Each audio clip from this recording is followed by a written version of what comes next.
Hello and welcome everyone. We are live in HHCC. Big shout out to our HHCC members and our EDF fellows tuning in. My name is Marianne Delatorre and I am the Hidden Heroes Caregiver Community Program Coordinator for the Elizabeth Dole Foundation. We are excited that you are able to join us today for the Caregiver Community Connection C3 series presented by the Elizabeth Dole Foundation and powered by our partners at Wounded Warrior Project. We're also very pleased to have the U.S. Department of Veteran Affairs join us as partners for the series as well. For this C3 episode, we are pleased to feature Kristin Meekhof, best-selling author and life coach, guiding us through today's activity, gratitude journaling. Kristin is known for her best-selling book, A Widow's Guide to Healing. I am ecstatic for Kristin to share space with us and teach us about gratitude journaling. This is a great self-care activity, especially to start the new year. If you are in HHCC, you know that this activity is part of our inaugural Welcome Self-Care Week 2022. Before we get started, I want to mention to all attendees that this session is recorded and will be available in the Guides tab on HHCC or on our website. With all of that said, we will take questions towards the end. Today's moderator, Colton Whitaker, and Megan Bentley will be hanging out in the chat box on Zoom and Facebook. So be sure to submit any questions using the Q&A box located in the Zoom control panel. We will be taking note of all the questions to get them answered live during our Q&A.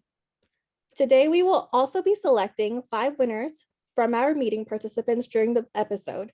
To enter into the drawing, engage with us in the chat. Today's winners will receive free special prizes, which are signed books, journals, and stationery from Kristin's line. This C3 episode features closed captioning. If you would like to disable it, go to the live transcript button in the control panel and click Disable Auto Transcription. It can be disabled at any time during the meeting. As we start the activity, you should have received Kristin's journal prompt that will help guide the activity today in your email or on the event page on HHCC.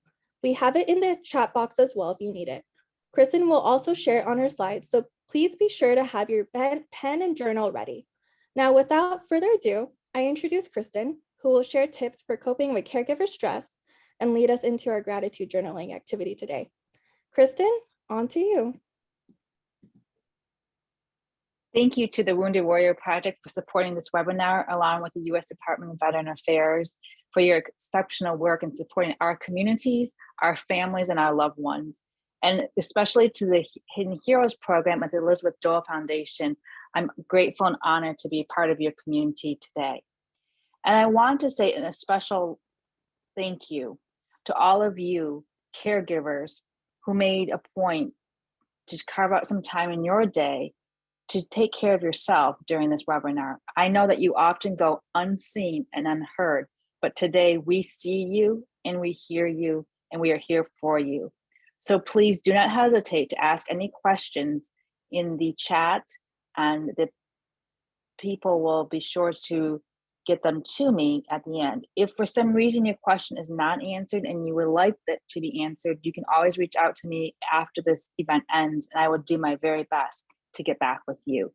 So without further ado, I'm going to begin this presentation. You're going to see just a moment, a hand here, and I'm going to start with the slides.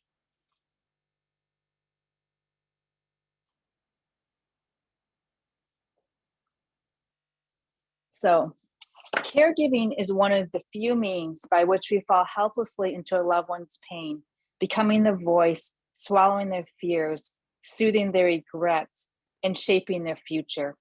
As caregivers, we know the distance between the life our loved one once lived and the one they're currently living is often so vast that only fragmented memories can bridge the gap. And I'd like to share with you a very small part of my own caregiving story. I'm intimately familiar with the unique stressors of caregiving. Even though I had an M.S.W, absolutely nothing prepared me for the intense challenges of caring for my now late husband, who was also a veteran. This happened in 2007 when I was 33, before access to, for example, smartphones and web portals, medical portals, make it easier to look up information concerning medical plans and other care. And as you know, the challenges of this pandemic has brought about a new level of stress that no one could have imagined. Last year, I was the primary caregiver for my now late mother who had advanced cancer.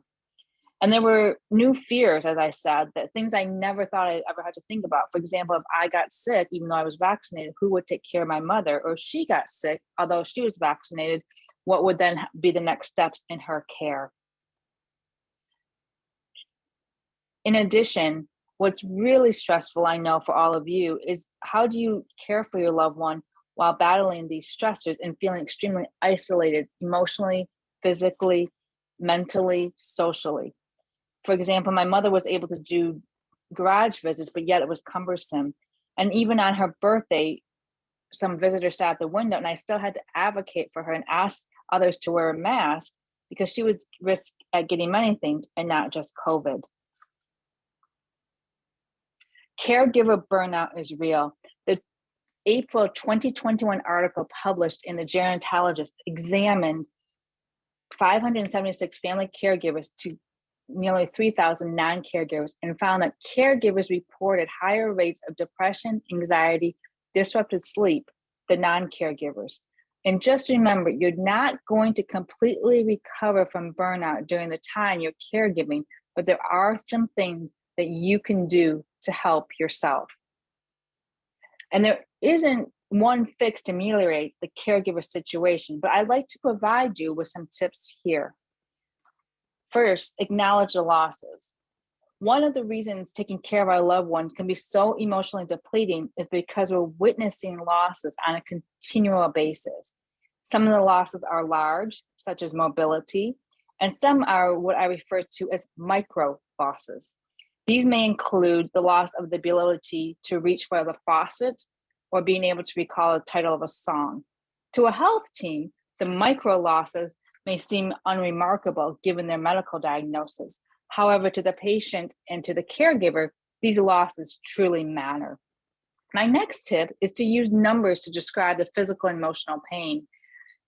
This can be using on a scale of 1 to 10 to describe the patient's pain. And this can help you to better communicate with your medical team and your loved one. For example, with my mother, I would often ask her what her level of pain was, and then I would tell her nurse or her doctor what that pain was and why, for example, her pain medication may need to be changed in any way. I would write down the numbers, and if for some reason I couldn't write down her pain levels, I would text or email it to myself so that therefore it was date stamped and timed. You can then compare the levels from hour to hour. And also with this, be sure to do a self check-in with your own emotional pain using the same number system. If you're a 10 at one time, it might be time to take a moment's break to the restroom and do a mini reset. I know I did this a lot with my mother and also with my late husband. Other tips include asking questions. And while you may feel vulnerable and at the mercy of a medical team, it is still acceptable to ask questions. Write them down in advance if needed. Remember, you're simply wanting to know if there are other options for your loved one and if they're receiving everything that's available. As a caregiver for both my mother and my late husband, as I've mentioned, I know many other services and the items that they received as hospice patients came because I simply asked questions. The next is ask for help. Seeking assistance with small tasks such as meals or errands may not seem efficient for you. However, it can help to decrease the overall burden. You can ask someone to help organize meals, group texts, for example, so you don't have to manage every detail. This last item on this particular slide is understand that you may be experiencing trauma.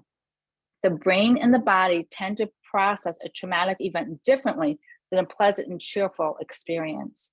Your body may feel tense, or you might find it difficult to recall a simple fact. I can recall a time when I was in the emergency room with my husband, and my mind was literally trying to process everything that was happening right before me. And a medical assistant actually asked for our address, our home address. I could not recall it, but I could tell her all of my husband's latest lab results from memory. And witnessing a sudden change in your loved one's condition is and can be considered a traumatic event.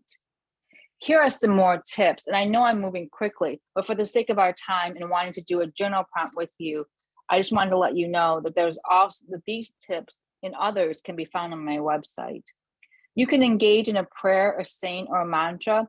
Caregivers often feel powerless in assuaging somebody's pain. And saying a mantra or a prayer can provide a sense of calm, even while it's temporary. A randomized study found that, quote, participants receiving the prayer intervention showed significant improvement of depression and anxiety, as well as increases of daily spiritual experiences and optimism compared to controls, unquote. With so much uncertainty surrounding caregiving, the words of a familiar prayer and mantra can add tenderness and empathy both to the patient and the caregiver. Next, name the emotion. Naming the emotion can help to calm the nerves because you're identifying what is happening, and then you are better able to guide yourself through it. When you're on an emotional free fall, it can be scary because the outcome isn't certain. Think about when there's turbulence on an airplane and there's an announcement on the speaker from the flight crew. Passengers may not like the message being delivered, but they feel more comfortable knowing what's happening rather than guessing. Guesswork leaves the body and mind uncertain, and that's what can intensify the panic. Reclaim your identity. If your caregiving journey is about to come to an end, understanding that you're no longer a caregiver can be very emotional. It will take several days, months to merge back into life. Realizing you are not the same person before your caregiving role is essential to reclaiming your other roles as, for example, a parent, a partner, a daughter, sister, son, a professional, a helper, a business partner, etc. And journaling and even working with a licensed mental health professional can assist you with the feelings of helplessness and vulnerability. I'm going to share about why I started to do a gratitude journal in 2002. Believe me, this was not my idea. And my husband and I we weren't living in the same city at the time, so we met in another city. And I was complaining about something. I can't remember exactly what I was complaining about. And he said to me after we left, we're going to go home and start doing gratitude journals the next day. In 2002, texting wasn't an option because we didn't have smartphones. So he decided we should exchange gratitude lists each day via email. And I was not at all for this. I'm thinking, who has time to be doing gratitude journaling on emails? But I acquiesced and followed the plan he provided. And he did not give up. We did this on a very regular basis. So fast forward to 2007 in the fall, when we received a diagnosis nobody wants to hear, that my husband's cancer was not treatable. In fact, it was terminal.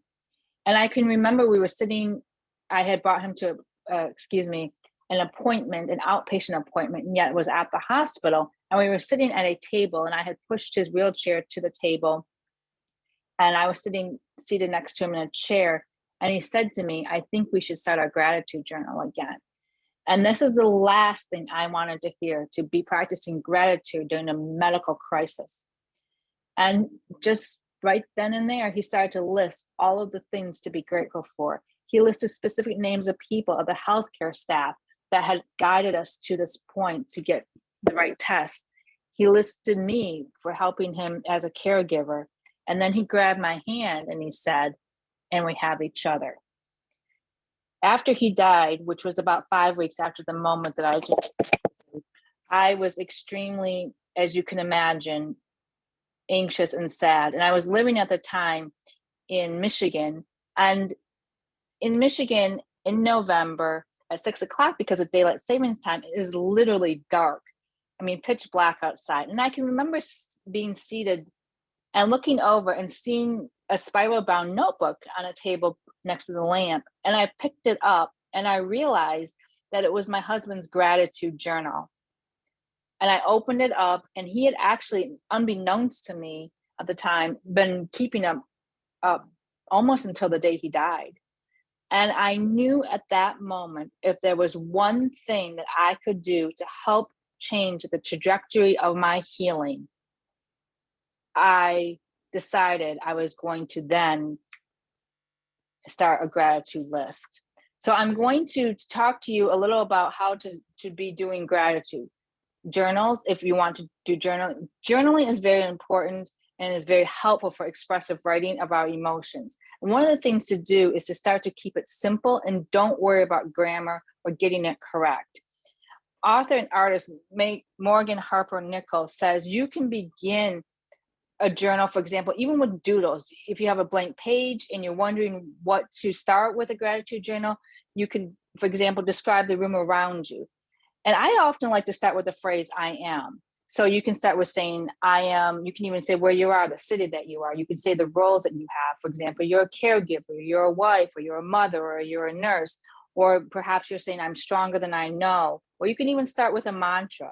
So what I would like to do is have you, if you can, either take the PDF that perhaps you downloaded or use something on your cell phone, or it's best if you do have an actual paper or blank page that you can take. And we're going to start with this journal prompt and just take 3 minutes to do it. So I'll mind the time and you can just focus on your writing. So I'd like you to start with the phrase in the prompt, I am. And I'm going to, as I said, just start with that phrase, or you can start with a prayer or a mantra that's helpful for you, and I'll mind the time. Here we go.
Again, don't worry about grammar or spelling. Just write whatever is on your mind. You can say, I'm anxious, I'm hopeful, I'm scared, I'm worried, I'm unsure, I'm uncertain, or I'm having a better day than I thought I would because someone helped me.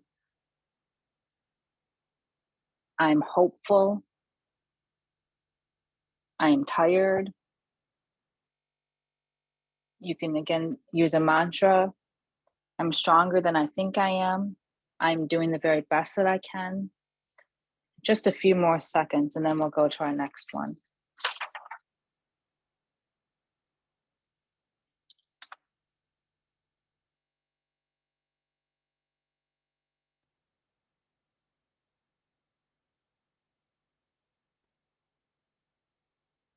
Okay, so that was about 3 minutes. And I want to just think about, you can either, look at what you've written or think about what you're wanting to do in the future for journal prompts. We're going to move to the next one now. And this is going to, you can either use your PDF. These are the prompts from the PDF. This is who or what supports my healing. These are things I'm not clear about. This is what's in the middle of my heart. Again, sometimes what happens when we're caregivers is there's so much day-to-day living, like literally minute to minute, that we cannot remember what it is that's bothering us because we get caught up in other people's emotions. So we may forget, for example, that we're even hungry, or we may forget, for example, that we're even tired because we're so used to the fatigue, or we may forget to even take a break to check on something, that a return phone call that needs to be made, or listen to a message on a voicemail. So journaling is a way to be able to check in with yourself and to remind yourself that you are separate from the person that you're providing the care for, and you actually do still have valid needs and concerns that are worth paying attention to. What we pay attention to is very important during our role as caregivers. And so I'm just going to let you again do the same activity, and we're just going to do about maybe 2 minutes this time, and just maybe pick one of these prompts, or you can do one of gratitude, that I am thankful for, and let's see what comes up. And again, don't worry about it. Just take a blank piece of paper or use the PDF and simply write what's on your mind, or if you like one of these prompts. Here we go.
Okay, so that wasn't quite 2 minutes, but I want to do our last one, which will be about 90 seconds. And just for this last one, what I would like to do is actually to do a gratitude list. So it's things that you're grateful for. Now, I am not suggesting that you're grateful for the pain that you're in, or that you're grateful that you're in an uncomfortable spot, maybe in a family dynamic situation, which is stressful. What I am suggesting, though, is that what I saw is that my husband taught me is that gratitude can change the lens through which we see our experiences. And when I started to make those notes, as my husband suggested, about things that I'm grateful for example, I was grateful that we were able to park closely in a particular spot at the hospital, because at that point we didn't have a handicap parking stick. The newness of the crisis didn't even allow for that. So that's something that I was grateful for. I was grateful for a particular nurse when I had to do a medical appeal. I didn't know how to do that at the time, and a nurse actually guided me through that. I was grateful, for example, to a dear friend. I remember being in the ER. I was there for over 48 hours, and this is before COVID, certainly, and people were able to come and go in a different rate. But I was very thankful that she went to a local store and brought me a toothpaste, toothbrush, a change of clothes. Those are some things I was grateful for. So this last one, I would just like to, before our conversation about caregiving and how to handle the stressors, is just to, for example, take maybe 90 seconds right now, and we're just going to list some things that we're grateful for. And if you can't think of anything, be grateful for yourself.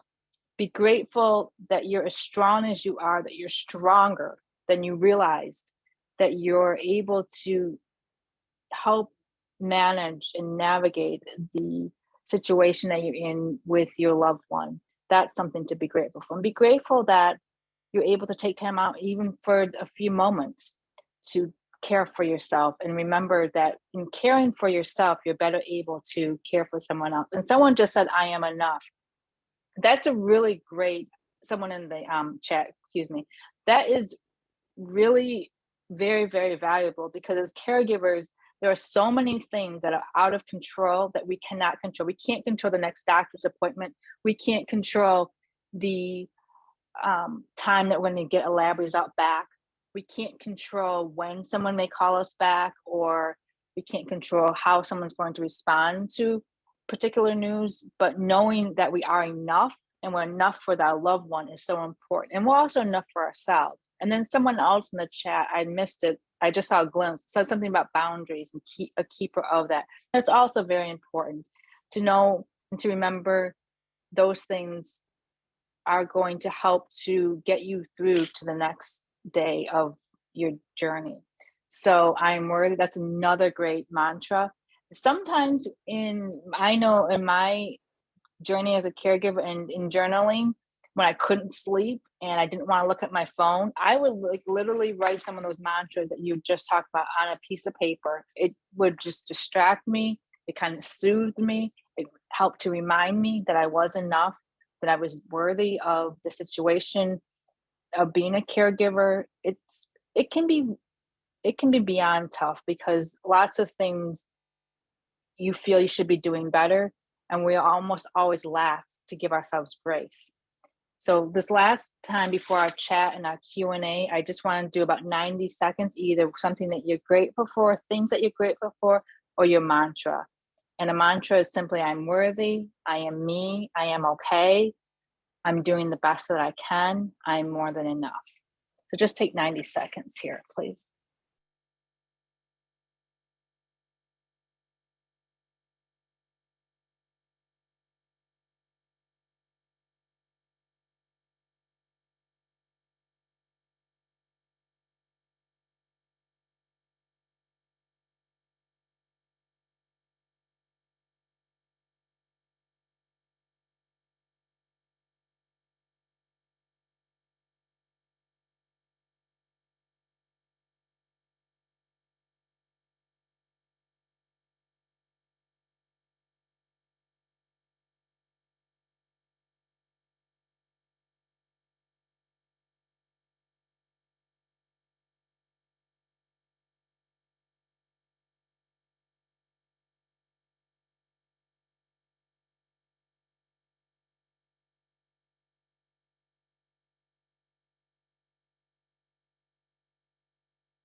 Thank you for doing this with me, because caregiving, as I said, seldom focuses on self-care. And in this last tip, what I would like to share is that it's very important for us as caregivers to seek guidance. We all need help from time to time on our healing journey, and seeking professional licensed mental health services can offer you the boost that you need to gain clarity, to gain hope, and to process any trauma. It can also be helpful to have an outside voice helping you with sensitive manners. Your well being is worthy of a topic for a conversation. And I know myself that I felt depressed, I felt anxious, and I felt sleepless as a caregiver. And as I said, although I have a master's degree in social work and the prior caregiving experiences, the duties of a caregiver, especially with my mother during the pandemic, were not only terrifying, but also tugged at my heart in a different way. Your story as a caregiver continues to unfold with the unexpected fears in your throat, the sounds of grief in your tears, and the voice of doubt vibrating in your chest. Stay with yourself through the tangles of disappointment, and stay with your loved one. Because the truth is, your heart and your loved one's heart is deeper for feeling your presence. Please stay. Staying really is an extraordinary thing. Thank you. So I like to just open this up. I know that Marianne has some questions, and any questions that you have, whether they're in the chat about caregiving, how to handle stress, how to handle grief. Grief is something that actually often happens before our loved one has said goodbye to us, or there are little grief moments that can happen every day. And those are little losses that I spoke about. So I'm happy to try to answer any and every question that you may have. And if there's something that comes up that you don't feel comfortable asking in the chat, please do not hesitate to reach out to me via my website, and I will attempt to answer the best way that I can. Thank you.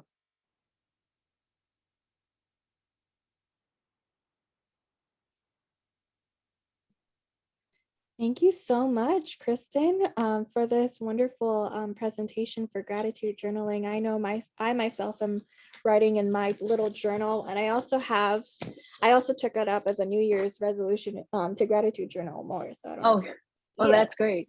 Yeah, so it has all these different prompts, but this was amazing, and I know our caregivers definitely appreciate this.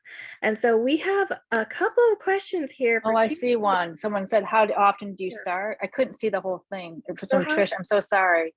I couldn't see the whole one. Yeah, so how often do you suggest doing the gratitude journaling? Every day is a lot for a caregiver, but sometimes what can happen is just one thing mentally you can do. I mean, ideally it's as often as you can, because what it does just for those brief 10 seconds even is it refocuses. It's very hard to remember that good things still happen in the world when you're in a crisis. It's very hard to remember that there are good people still in the world when your world is falling apart, because you think it creates a huge blind spot. But the gratitude and the lens does remind you that there are people who are still helpful. I can remember one time we were in the emergency room, and again, this is before COVID. I was with my husband, and because he had lost so much weight, he was shivering. And he had a blanket. I was like looking around for another blanket, and I didn't know where they were. And a woman saw what I was doing, who worked at the hospital, and she said, "Oh, these are warm blankets." And she literally brought them over. And I didn't know her name, but I was so grateful. So at that moment, I just said thank you to her. So it wasn't a form of gratitude like on a page, but saying thank you to her. It was another way of doing a gratitude journal, if that makes sense. That makes sense. And absolutely, especially during this time of a pandemic, I know everyone is feeling anxious. And so it is good to find the good things in life that help calm us down. And so we have another question here. I started this year a journal with positive thoughts and phrases. Is that considered a gratitude journal? It is. I mean, positive thoughts and phrases are one way to appreciate yourself. And another way is actually to list the experiences or the people. And I think any way that you can focus just for a few minutes on what you're thinking, what you're feeling, how to reaffirm your role as a caregiver and support yourself, because no one else really sees or hears you, is a way to not only to boost your confidence, because I know my self-esteem took a big hit during caregiving. Mistakes happen, and it's important to remember that we're more than our biggest mistake, whether it happens during caregiving or something else. And so I think that however you're doing it is really a great way to remember that you matter. Yes, and that's something that we always talk about on the Hidden Heroes caregiver community page, is that mistakes do happen. We need to be more gracious with ourselves, and we aren't perfect. I think oftentimes as caregivers, we are superheroes and we are carrying it all. But it's okay, to make those mistakes. We're not perfect, and it's also okay to delegate to other folks to help us with those responsibilities in caregiving, because of course we don't want to burn out, as you mentioned in your earlier slides. And so going back to your earlier presentation, which was really a great insight into your personal caregiving experience, something that I thought was really sweet was that you gratitude journaled with your husband, your late husband. And so we actually have a question here, from a caregiver who asks, if your spouse has suffered a brain injury and is on daily medication, how can you introduce the idea of recognizing gratitude? Well, what you can do is you can actually, touch is very good for those who have suffered brain injuries. At least that's been my experience from what I've been told. I'm not a medical doctor, I'm not a neurologist, but often they do respond very well to touch. You can actually hold their hand and say, I'm so glad, for example, whatever it is that you're grateful for them for that today. Or isn't it great that so and so came to visit, or that their favorite song came on? And just holding their hand and doing it that way verbally is a good way to show gratitude. Music is another really wonderful way to show gratitude. Again, it's a playlist that they feel comfortable with, but playing their favorite songs can bring back positive memories. Oftentimes, with those who suffer with neurological challenges, music is a soothing mechanism and something that they respond to in a positive way. Yes, so I definitely agree with that. Having worked with a lot of TBI caregivers and PTSD caregivers, that music is extremely instrumental to practicing gratitude. And often enough, I've heard that it may not be in the words that our care recipients or loved ones say to us, but it is really in the action. So I've had caregivers say that they'll have a rough day, and their wounded warrior will play their favorite song for them. And so that has been sort of a way to practice and create a connection that once was lost for them prior to caregiving, right? And so something I do want to touch on, earlier in your presentation, you were talking about loss. And you were talking about the loss of mobility, independence, freedom due to caregiving. And this, of course, affects the wounded warrior as well. I think a lot of caregivers don't know how to characterize or name this type of loss. For me, as a caregiver for my wounded warrior mom, I think for me it was a loss of my teen years, and I couldn't explain it to people what I was feeling. And so not too long ago, I saw this article by Dr. Rosanna Delgado from the UT San Antonio, and she called this ambiguous loss in the caregiver space, where there is a loss, but you can't necessarily name it, and it's more so the loss of the previous life before caregiving. Now that caregiving has brought on new challenges, and what is that word that people don't like? The quote unquote new normal. And so I want to ask, how do you think, especially in the theme of our Welcome Self-Care Week, how do you believe that self-care helps navigate and cope with this loss? Well, I want to be very clear, that caregivers are never on 100% full battery charge, because, you look at your battery at night and you charge it up, and the next morning it's 100% and you start out your day at 100%. Caregivers don't have that luxury. Caregivers are always starting at a deficit by the very nature of caregiving, because they're not sleeping at night, they're listening, they're worried. Even if they're not in the same room with the person they care for, there's something on their mind that they may be caregiving at a distance and are waiting for a text to go through the next morning. So you're starting at a deficit, but what self-care does is it really increases in very small but significant ways. So with your cell phone, 90% charge is better than an 88% charge. Even though it sounds very small, it still boosts you in those moments. So self-care, I like to think it's just very small little bits of boosts, but make a big difference. So small bites here and there can actually help you to the next moment, to the next day, to the next appointment. And caregivers tend to, I think, really put themselves last. I remember somebody asking me how I was feeling. I couldn't remember. I just kind of looked at it. I'm like, what do you mean? Nobody had actually checked in with me for several days when I was taking care of my mom. Really, I mean, they actually wanted to know. They wouldn't just say, "Oh, how are you?" kind of, and then we keep, into the next conversation. And so that's why self-care is so important. It's also very important because it does decrease the chance that, mistakes will happen, because you're better rested. You feel more confident making decisions for your loved one and making decisions for a family or whoever you're taking care of. Yes, and that's very real. And I recently read on our Facebook page that this is a week that we're practicing and talking about self-care, but as a caregiver, usually we don't think about, practicing self-care. It's usually the last thing on our minds. And so what advice would you tell caregivers in terms of making that time for self-care? Well, it's you have to kind of be creative. So for example, if you're at the sink and you just take an extra 5 seconds there at the sink before you go back to your next task, just to think about yourself, those 5 seconds can be really valuable.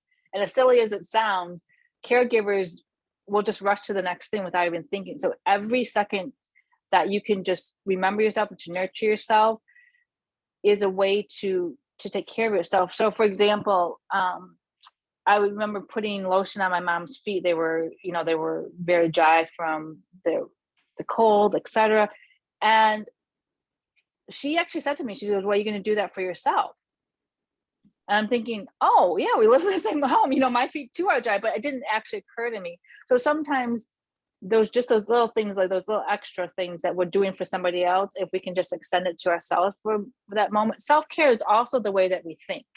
So it's not just actions, physical actions that you see, for example, journaling and writing things down, but the self-care of the mind and our thoughts are extremely important. So if we are in the habit of living inside our mind and criticizing ourselves over and over, oh, I should have done this, I should have done that, I wish I would have known, I can't believe I made that mistake. Who does that? That is not self-care. So our self-talk is another way to care for ourselves, to be gentle with ourselves. Right, right. And it's also like you really hit the nail on the head in terms of having these conversations with ourselves, right? Checking in with ourselves, because often enough, I think we aren't asked, how are you enough. We're usually asked, how are you in regards or relations to our care recipient, right? And so it is good to ask, how are you doing? Check in with your feelings, and moving forward and acknowledging those feelings and not bottling them up. I think often enough denial happens within the caregiver space, where we think like, oh, I'm feeling very stressed out, but you know what, I'm gonna power through it, only to power through it and end up burnt out, right? So it's important to take those moments to step back and find your wave. Even if you have to take a moment to stretch, this sounds really like weird, I guess, if you haven't thought about it. But people who do a lot of lifting and assisting, for example, from getting someone to the bathroom, for example, helping them get off the toilet, or helping them to sit down in a chair from a wheelchair, or doing any type of transition physical, even bending down to tie shoes for somebody. What happens is the body physically becomes, I'm so glad that you have the yoga for caregivers, but it does become very tight and the muscles become tight. And many times people who sleep, for example, in chairs because they don't want to leave their loved one, they develop all kinds of cramping in their muscles. And part of self-care is acknowledging that, but also attempting just stretching here and there, even if just for 5 seconds. Again, I know that your time is very minimal, but that moment of self-care when you're stretching can actually help to alleviate the physical tensions as well. Right. And that's good to know, for caregivers who are watching. Often I feel the tension in my jaw. So it is Yeah. good to recognize those facial muscles and definitely exercise them in a way that relaxes that tension. And so we move forward. I do want to touch base on your book. I know folks are curious to know about your Yeah, bestseller. breathing exercises help. Excuse me, Carrie just said breathing Oh, exercises. Yeah, breathing is yes. important. The breath is the most valuable, one of the most valuable tools that you have. Excuse me. Yeah, so I agree. Breathing, it just even taking a moment to breathe, it definitely helps because it helps calm you down and resituates and grounds you. So that's just, thank you for bringing that up. So going back to the question, a lot of folks are excited to know about your book, A Widow's Guide to Healing. I know we have a couple of caregiver to survivors watching. Can you tell us more about your book, how you came to write it?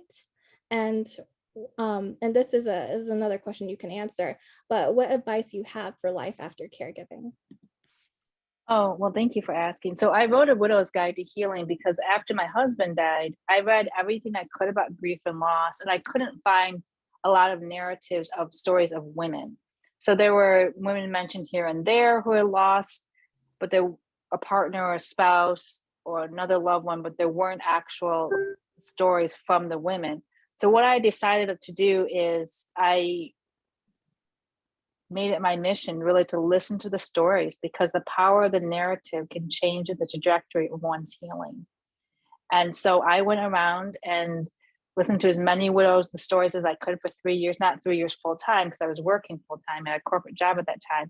But I went to the backwoods in Montana. I went to Boston to listen to a widow whose husband died in 9/11. I went to Kenya to listen to widows who live on less than a day, to people whose loved ones have Alzheimer's, or other people whose husbands died, spouses, partners in car accidents. I didn't care the cause of death or when it happened. I wanted to listen to their stories. So I put their stories together, because we often connect with stories. C.S. Lewis says we read to know that we're less alone. And I couldn't agree more with that. And I knew that if another woman felt alone, that I, perhaps in reading my book, may feel less alone when they read a story of someone else who was resilient and was able to not only to manage the loss, but to thrive after it. And then the book also, themes were coming up, for example, with loss and financial, solo parenting, family relations, people who disappointed us, how to handle work dynamics, what to do about estate planning, financial concerns. So each chapter in the book does not have to be read in sequential order. You can just pick a chapter. For example, family relations and tensions is a big one, how to get along with people afterwards, and just, look at whatever it is that is most concerning to you at that moment. And then to answer your second question, loss isn't something that one just overcomes in a set point. It's not like a race. Okay, I'm doing a 5K, I'm almost to the finish line. Then after I cross the finish line, after a year, I won't feel the loss anymore. Some of you know my father died in 1979 from cancer. So it's been 4 decades that I've lived without my father. It's been more time without him than with him, unfortunately. And that's not something I just got over when I was 20 or 30 or 40. And so one of the things that I think is very important is to be very gentle with yourself. If you are anticipating a loss, or you've already suffered a loss, for example, if the person is no longer the same because of a brain injury, or their personality has changed so dramatically, it's difficult for you to even relate to them in a way that you were prior to the injury, that is a loss. And it's a loss that's worth grieving. It's also a loss that is difficult to manage on your own. And it's important to get help for that. It's very real. And you may need help at different times. Don't be embarrassed if you say, well, you know what, 5 years ago, I got counseling. I don't understand why I'm feeling stressed now. It's okay. Maybe you need a little boost. Maybe you need a different profession to help you. No, I agree. It's definitely we have folks in the chat thanking you for acknowledging that, because it's very real within our community to have and recognize these different types of losses. And I think also anticipating, or what they call pre-grieving, that loss before it does happen. And so it is great that you wrote on this subject material, and exploring that loss is so unique to each person. And I think for caregivers especially, a lot of them, when after they've lost their loved one, they don't know what to do next, because caregiving had been their whole life. So what advice do you have for those caregivers that are now survivors, that are struggling to find their own identity outside of that former life of caregiving? Well, that's a really, really tough question. I don't think that there's one answer that fits everybody. There's not like one size that fits all. But first of all, is acknowledging that you as a caregiver had a significant role, and you gave up your life in many respects to focus solely on your loved one. So even if you have a job that you're going to part-time or you're in full-time, the caregiving still is taking up your head space and your heart space. So it's both the head and the heart. Even though you may be in a meeting, you may be thinking, I wonder what they're doing. I wonder if they ate all of that meal that I prepared for them. So when that role is no longer there, it's actually difficult to get reacquainted with yourself, because you don't know what to do. All of a sudden you have all this time on your hand. All of a sudden you don't have to set your alarm to wake up in the middle of the night to make sure that they're still okay and not in pain. And those are very real issues that happen. And I think that one is to acknowledge that it's a loss, and second, to be gentle with yourself and not expect the answers to come right away. So you may not find a meaning or a purpose in your loss. There's lots of pressure for people to make purpose out of pain, emotional, physical, other types of pain. And if you don't have that experience, or you don't feel like that's ever going to come to you, that's okay. It takes time to make and find meaning out of your loss or your pain. And that's, again, I think what's great about your community is there's people in all different phases and all different stages. And it's very helpful to have others in the community, even if you only use your services, Hidden Heroes, for a small amount of time. You think, well, I can't make a big commitment. People come in and out. Some people have been there for a while, some people are there for 5 minutes, but they still find it valuable and even helpful. And I agree. And that's a good way to end off our Q&A and recognize that all caregivers come from different walks of lives, and we have so much wisdom to contribute and exchange with each other. I also want to, send big love to those who are former caregivers and who have become survivors. You are still very much part of our community. We value you, we see you.